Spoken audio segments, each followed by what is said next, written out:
Lors de la séance précédente, on a vu NumPy, donc, qui est une bibliothèque très puissante pour le calcul scientifique. Aujourd'hui, on va essayer de voir une autre bibliothèque qui est incontournable en Python et qui s'appelle Panda. Donc, on va voir comment, c'est quoi Panda en détail. Après, on va faire une création de ce qu'on appelle un data frame. Donc, on va voir exactement c'est quoi un data frame. On va faire quelques manipulations avancées, donc des data frames. Après, on va faire une analyse sur un jeu de données réel, donc le jeu de données Iris. On va faire quelques opérations de base sur Panda et enfin, on va faire de la visualisation avec cette bibliothèque. Donc, un petit exercice sera proposé pour voir si vous avez bien compris le principe de Panda. Donc, essayons de voir, essayons de définir Panda. Panda est une bibliothèque open source donc pour la manipulation et l'analyse des données dans le langage de programmation Python. Donc, elle fournit des structures de données faciles à utiliser et des fonctions puissantes pour travailler efficacement avec des données structurées. Donc, le mot structuré est très intéressant ici. Donc, Panda est largement utilisé dans de nombreux domaines tels que la science de données, la finance, la recherche, etc. Donc, grâce à sa flexibilité et ses fonctionnalités puissantes. Donc là, on parle de l'application de Panda sur ce qu'on appelle des données tabulaires. On va voir ce que c'est exactement plus tard. Et les données doivent être structurées pour utiliser Panda. Donc, pour travailler avec Panda, il vous suffit de l'installer d'abord, donc avec pipe install Panda, comme on avait fait avec NumPy. Et pour l'importer, on fait import panda as pd. Donc, si vous êtes sur un terminal, n'utilisez pas le point d'exclamation, mais pour un notebook, il faut l'utiliser. Donc, c'est déjà installé sur Colab. Moi, je l'importe uniquement. Donc là, le as.pd, c'est juste pour renommer le panda, comme on avait fait avec NumPy, avec le as np. Donc, essayons de voir ce que c'est qu'un data frame. Un data frame peut être défini comme une structure de données tabulaire similaire à une table de base de données, une feuille de calcul Excel ou un tableau SQL. Donc là, on parle de données tabulaires, donc qui est représentée sous forme de matrice. Donc, on a des lignes et des colonnes. Donc, si vous avez cette représentation, par exemple, vous avez un fichier Excel donc, qui est représenté sous forme de lignes et de colonnes, là, vous pouvez utiliser Panda pour automatiser les tâches, c'est-à-dire faire un ensemble de traitements sur votre fichier Excel directement en utilisant Panda. Vous pouvez le faire avec des données comme des fichiers CSV, par exemple. Donc, dans ce premier exemple, on va essayer de montrer 5 méthodes pour créer des data frames à partir de zéro. Et après, on va utiliser un data frame qui existe déjà. Donc, pour les 5 méthodes de création de data frame, de manière simple, on va utiliser des dictionnaires et des listes. La première méthode pour créer un data frame avec Panda, cela consiste tout simplement à utiliser un dictionnaire et on va appeler pd.dataframe. Donc, on met entre parenthèses, on met notre dictionnaire, donc avec des accolades. Et un dictionnaire, si on en parle sur Python, ce sera des paires de clés et de valeurs. Donc, on définit notre première paire, donc qui est column 1 ici, donc avec les valeurs qui sont les listes. Donc là, on a la clé et là, on a les valeurs, donc qui sont représentées sous forme de liste. Donc, on a un ensemble de valeurs, une collection, donc c'est possible de le faire. Et qu'est-ce que cela représente? Cela représente tout simplement que la première colonne de notre data frame, vu qu'on parle d'une représentation tabulaire, donc on parle de lignes et de colonnes. Donc ici, on vient de créer notre première colonne qui contient 3 éléments. Et après, on crée notre deuxième colonne qui contient encore 3 éléments. Donc notre data frame aura 2 colonnes et 3 lignes, si on regarde bien. Donc, on peut afficher pour voir. Donc, vous voyez, on a 2 colonnes et 3 lignes. Les lignes sont annotées par défaut, donc avec des index 0, 1, 2. Donc, essayons de voir d'autres exemples, comment on peut créer un data frame à partir d'une liste de dictionnaires. On parle de liste, donc il faut utiliser des crochets. Et à l'intérieur, qu'est-ce qu'on va mettre? On va mettre des dictionnaires et chaque dictionnaire va représenter une ligne.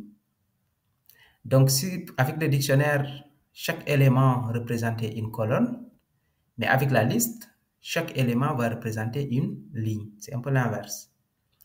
Donc là, on vient de créer notre data frame en utilisant des listes. Avec column 1 qui représente la première colonne aura comme élément 1, c'est la première position.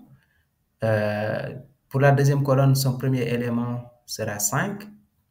Pour la première colonne, le deuxième élément sera 2, etc. Donc, essayons d'afficher pour mieux voir. Donc là, vous pouvez voir, on a colonne 1 et colonne 2, on a deux colonnes. Et à chaque fois, vous voyez, on a 1, 5, 2, 4 et 3 et 6. Il y a la possibilité aussi de créer un data frame avec un index spécifique. Donc, si vous voyez sur les deux premiers exemples, là, l'index était créé par défaut. Il met 0, 1, 2. On peut changer cette représentation. Donc, qu'est-ce qu'on va faire? On peut utiliser encore un dictionnaire. À l'intérieur, on met colonne 1, on met la clé, 2 points. Pour le premier exemple, on avait juste mis une liste. Mais si on veut mettre les index, on va mettre encore un dictionnaire. Donc, on met le nom de chaque index. Donc, index 1, index 2, index 3. Donc, on a 3 index. Là, on n'a plus une liste, mais on a un dictionnaire parce qu'on veut spécifier les index. On ne veut pas que Panda nous les génère par défaut. Donc, on fait la même chose pour le column 2. On met index 1, index 2 et index 3 parce qu'il y a 3 lignes à chaque fois. C'est juste les valeurs qui changent. Et si on visualise, là, on peut voir en termes de résultats, les index ont changé. Ce n'est plus 0, 1, 2, mais maintenant on a index 1, index 2 et index 3. Il est aussi possible de créer un data frame à partir d'une série. Donc, c'est quoi une série? C'est une structure de données de Panda représentant une colonne. Donc, on peut créer notre dictionnaire. On met les clés, donc column 1 et column 2. Et à la place, on n'a pas de liste ou bien de dictionnaire, mais on peut mettre directement une série. Donc, pd.series, on met 3 éléments. Donc, si on affiche avec cette représentation, vous pouvez voir. Donc là, on a data. On peut mettre data la variable ou bien on peut prendre tout le dictionnaire, on le met, ça va être la même chose. Donc, column 1, column 2, et là, on a la représentation correspondante. Il y a aussi la possibilité de créer un data frame à partir d'une liste de listes. Donc là, tout à l'heure, on avait vu la création à partir d'une liste, mais là, c'est une liste de listes. Et qu'est-ce qu'on va faire? Vu que c'est une liste de listes, c'est une liste dans un premier temps avec des crochets, et à l'intérieur, il n'y aura pas des 1, des 2, mais il y aura des listes. Et donc, on aura un 5, 2, 4, et 3 et 6. Donc, on peut définir le nom des colonnes donc de notre data frame. Avec columns, on met une liste. Pourquoi la liste contient 2 éléments ici avec des chaînes de caractères? Parce que tout simplement, si on regarde notre data, la structure renvoie à dire que ça, c'est la première ligne, ça, c'est la deuxième ligne de notre data frame, et ça, c'est la troisième ligne de notre data frame. Et vu que ça, c'est des lignes, donc on a combien de colonnes? On a 2 colonnes. Donc, il suffit d'avoir juste 2 colonnes à annoter. Et là, si on définit columns, on peut utiliser l'argument columns dans pd.dataframe pour initialiser le nom des colonnes. Si on exécute, là, on peut voir les résultats. Donc, pour résumer, si vous utilisez un dictionnaire, donc comme le premier exemple, il faut vous dire que la représentation se fera sous forme de colonnes, c'est-à-dire les éléments représentent les colonnes, les éléments à l'intérieur du dictionnaire, comme avec le premier exemple, bien sûr. Donc, si vous utilisez une liste, comme pour le deuxième exemple, la représentation des éléments qui sont à l'intérieur va correspondre aux lignes. Voilà. Donc, c'est ça qu'il faut retenir, ces 5 méthodes à connaître pour la création de data frame from scratch ou bien à partir de 0 en Panda. Donc, exemple avancé sur Panda. Donc là, je vais simuler pour ces exemples un jeu de données. Donc, vous êtes un peu familier, vous vous êtes familiarisé avec cette représentation. Là, on crée notre data frame à partir d'un dictionnaire. On met époque 10 comme la première clé et époque 20 comme la deuxième clé. D'accord? Donc, ça va représenter les colonnes, bien sûr. Et là, à l'intérieur, on ne met pas de liste, mais on met des dictionnaires parce qu'on veut spécifier le nom des index. Donc, si on exécute, on a top 1 accuracy, donc qui représente l'index, et top 5 accuracy. Donc, on a deux index. Et pour chaque index, on a les valeurs correspondantes.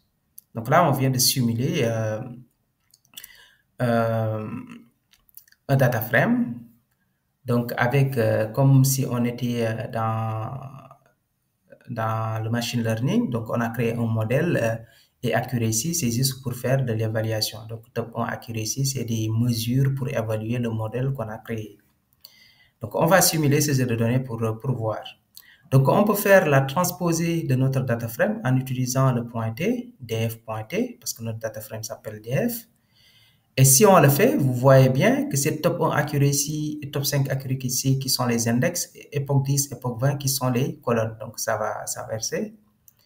Donc là, on a époque 10 maintenant et époque 20 qui sont les index, et top 1 accuracy, top 5 accuracy qui sont les colonnes. Donc, on a fait la transposée. Donc, on peut récupérer les index avec df.index, si vous voulez récupérer les index de votre data frame.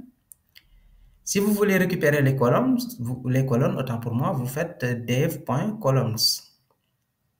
Donc là, on a les colonnes.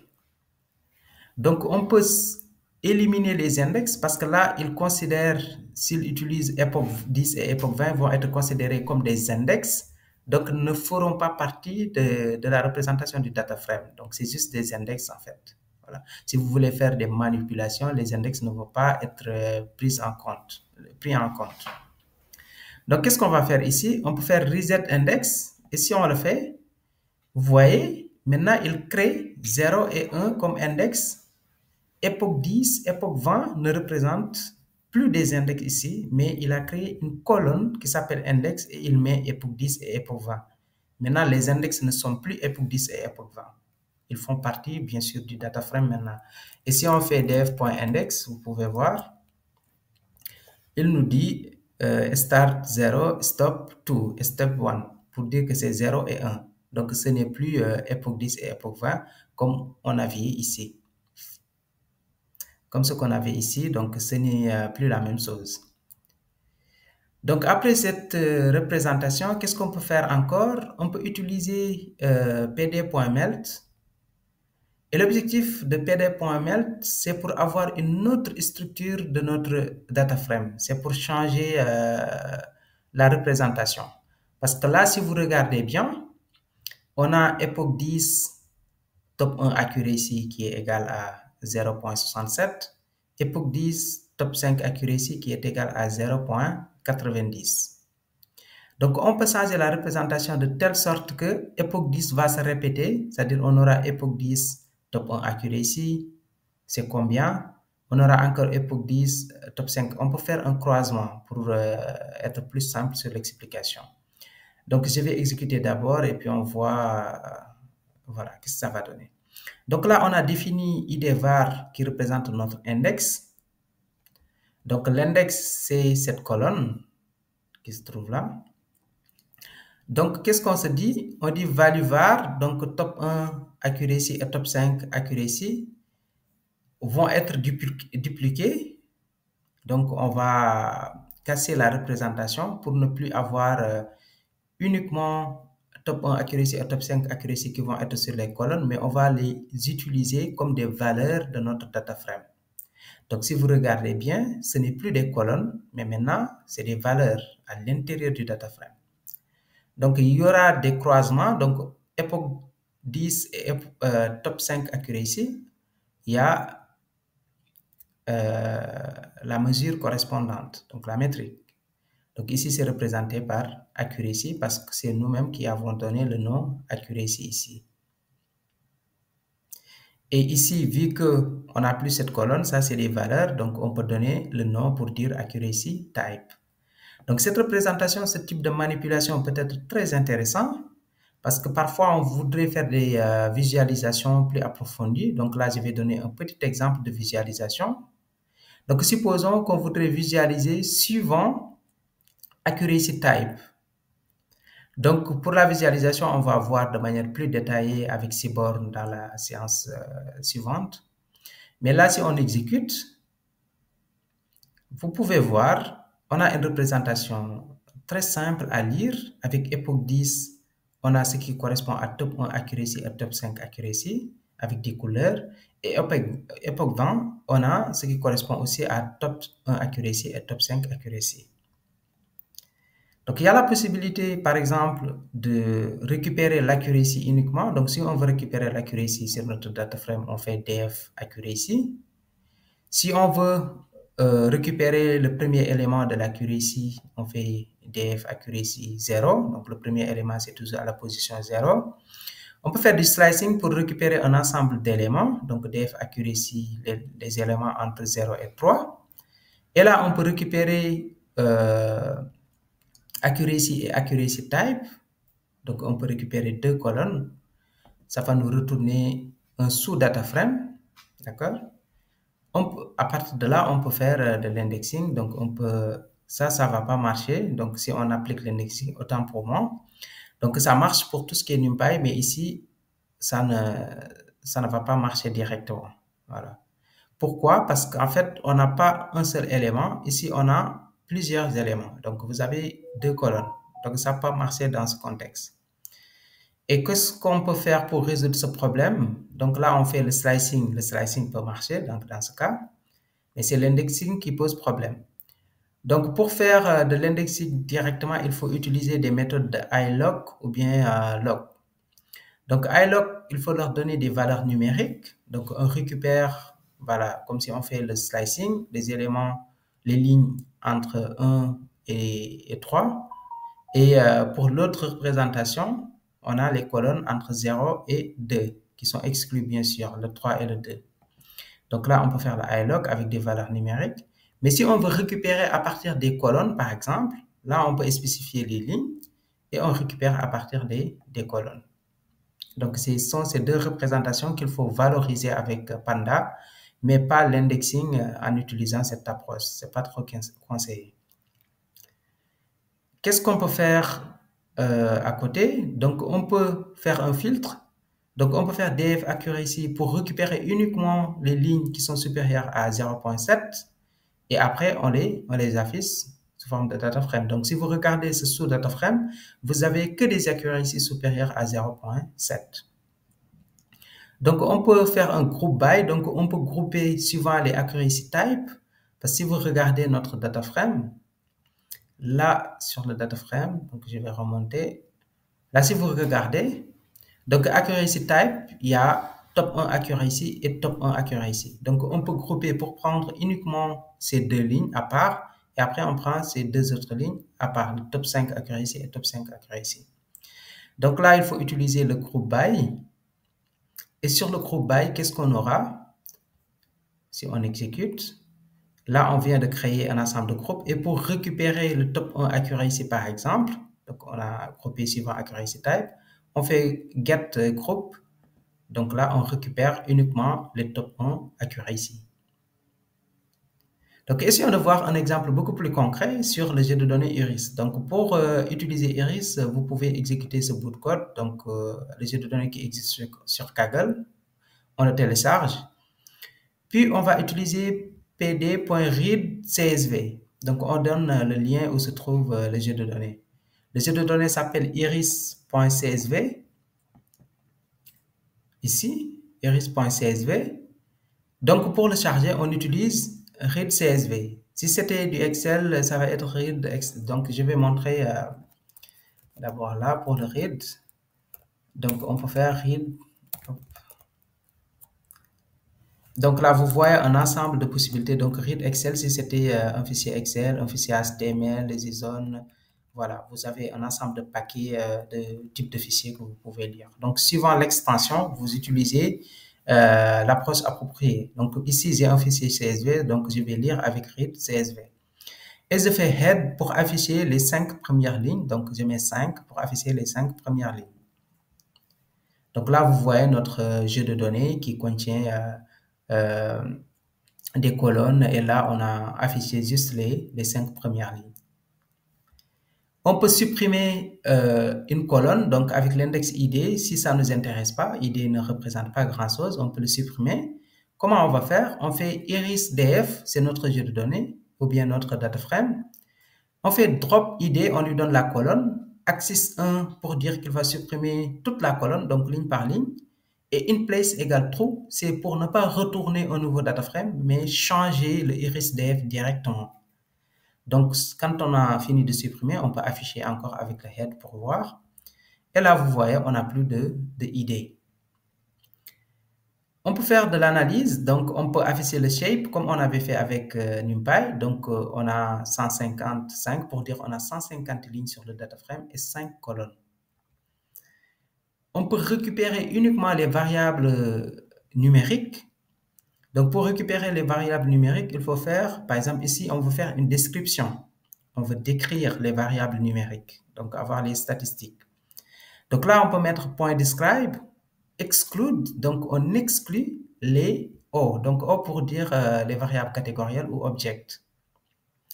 Donc si on affiche, là, vous voyez qu'il n'y a que les variables numériques qui sont représentées. Donc, il n'y a que les variables numériques, donc il n'y a que ces 4. Species, c'est une variable catégorielle, elle n'est pas représentée.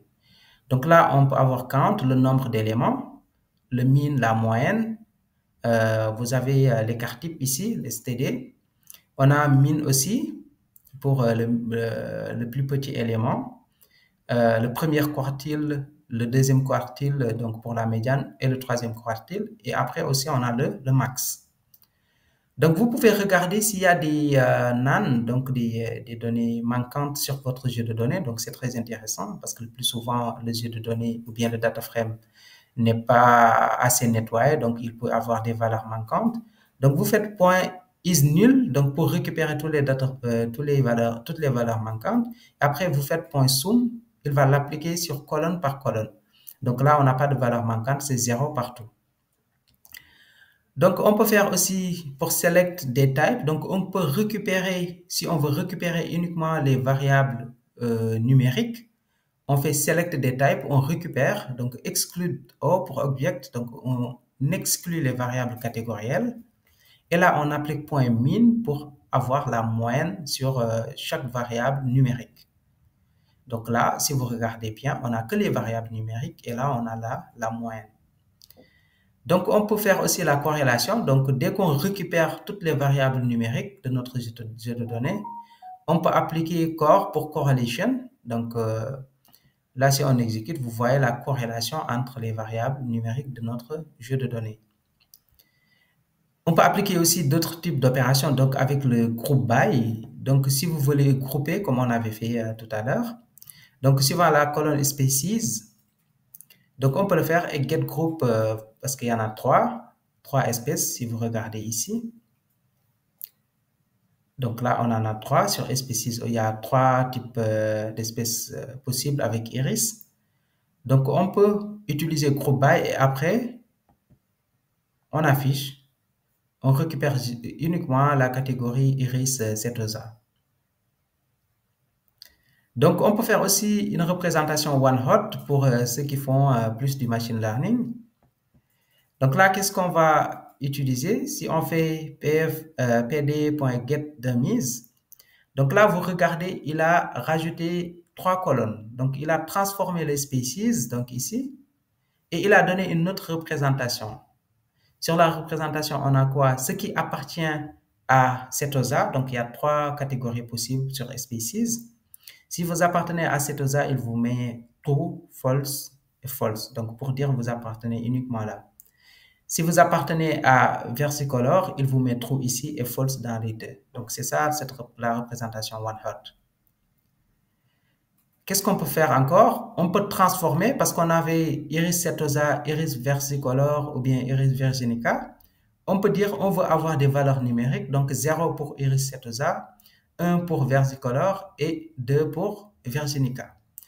Donc après, on applique la fonction map donc sur species parce que c'est elle qui contient les catégories.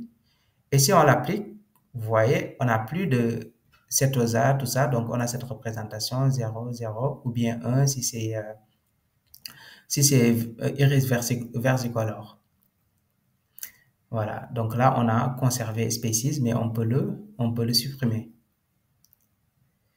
Donc, pour la visualisation avec Panda, on peut utiliser iris.df .plot. Donc, on peut utiliser .plot sur chaque data frame.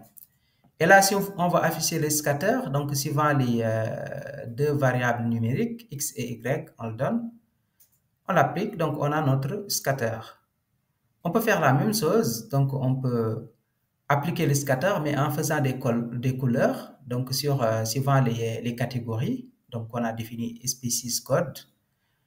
Donc, ici, species code, on peut colorier suivant ces catégories. Voilà, donc vous voyez, on a des couleurs. Donc, chaque élément ou bien chaque fleur, si elle appartient à telle catégorie, il y aura une couleur spécifique à cette catégorie. Donc, il représente une classe. Donc, on peut afficher aussi l'histogramme avec une personnalisation. Donc, si on prend cette variable, on va afficher l'histogramme. On peut définir le nombre de bins, donc avec des paramètres comme alpha, c'est égal à 0.5. Donc là, on a un histogramme et on peut modifier le bins suivant les besoins. On peut avoir aussi le value count. Si on veut compter, par exemple, dans species, il y a combien de catégories. Donc, on peut le faire, mais en faisant aussi, par exemple, si j'exécute d'abord ça. Donc là, pour la première catégorie, il y en a 50 fleurs. La deuxième catégorie, 50 et la troisième, 50. Donc, si je rajoute le plot avec des barres, donc je peux mettre kind égale barre, quelle colonne je vais afficher. Donc, species ici. Voilà, j'ai cette représentation donc sous forme de barre avec des barres qui sont à 50. Donc, qu'est-ce que je peux faire encore? Je peux mettre value counts, donc encore pour récupérer les catégories. Et au lieu de barre, je peux afficher le camembert, donc avec le paille. Donc ici, on a cette représentation. Donc là, il ne faut pas oublier, à chaque fois, avec le plot, vous avez un ensemble de possibilités. Donc, il faut tester juste quelles approches vous intéressent. Donc, vous pouvez mettre plot directement kind, par exemple, pour avoir la représentation cible. Voilà.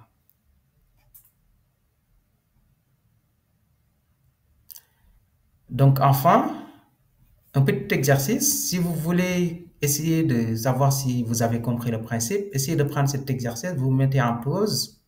Et là, c'est un petit data frame que j'ai proposé et il y aura un ensemble d'opérations qui va être appliqué. Donc, c'est ça l'exercice 1.